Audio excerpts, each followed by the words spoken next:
All right, welcome to this quick little tutorial where I'm going to teach you how you can install the SSL certificate really easily using Cloudways. Now, SSL certificate always comes very handy. It makes sure that your website basically is running on a secure, protocol.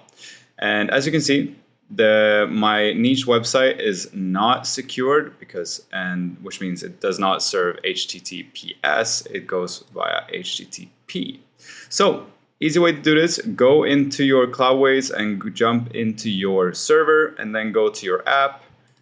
You can find those usually by clicking these buttons. And once you're in here, go down to SSL certificate, select Let's Encrypt, write your email address,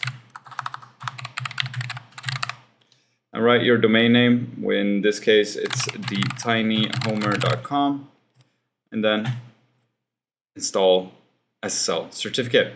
And that's it. That's the guide. Really useful, I know.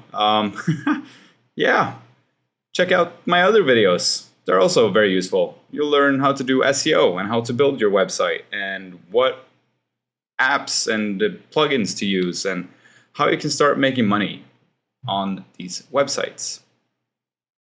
All right, that's it. Thank you very much.